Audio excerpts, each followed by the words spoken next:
Hello and welcome. My name is Ariel Pozwolski, pre-sales engineer at Algo. Today we'll be briefly talking about setting up pin code protection for your page extension or for your emergency alert extensions.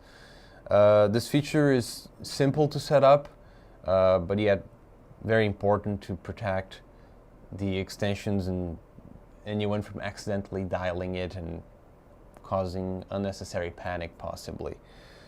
It's an optional feature, so it may or may not be enabled, but we'll go through the setup quickly, and it's for you to make the decision to use it or not.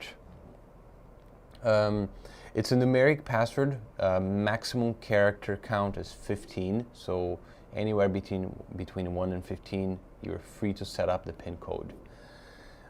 We are using an 8301 today for the sake of the example. This is also available on a different product, such as an IP speaker or a visual alerter. More commonly, you're going to be setting up on the 8301. This is generally going to be your multicast transmitter in your deployment, so that's most likely where you would be setting it up. If it was a different device, the setup would look exactly the same.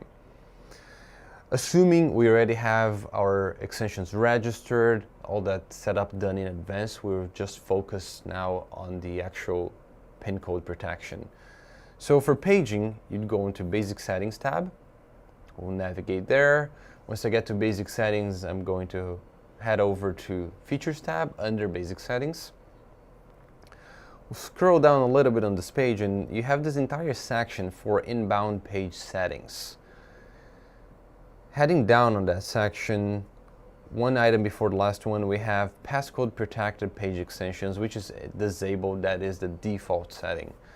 Of course, we want this to be enabled right now, so we'll do that. It is enabled.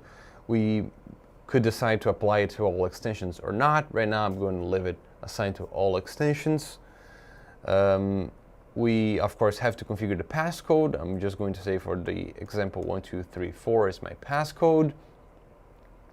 You may or may not configure a passcode prompt tone to notify users they have to enter the passcode. This can be customized, so you could certainly upload a custom audio file here, or just use a gong sound, a bell or something.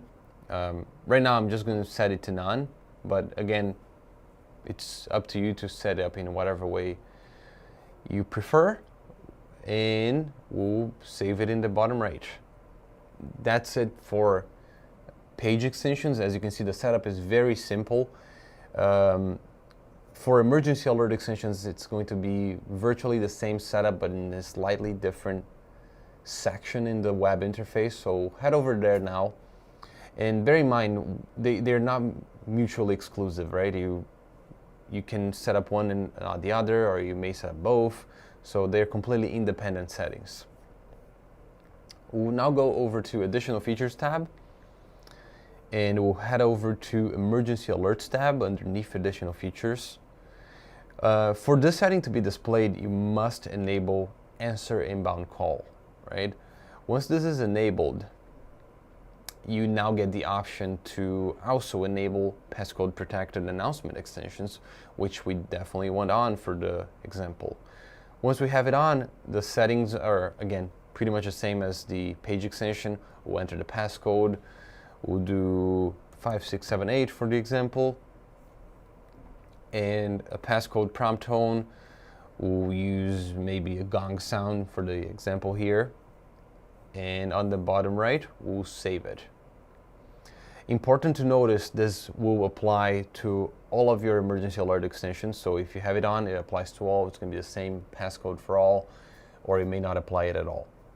The last important thing to remember is once you enter, when you're paging or hitting this emergency alert extension, after you enter the passcode, you must enter #.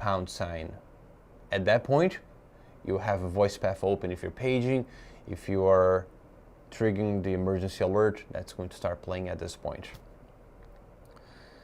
This concludes setting up passcode protected page extensions as well as emergency alert extensions. For any questions, please contact a member of our support team. Thank you.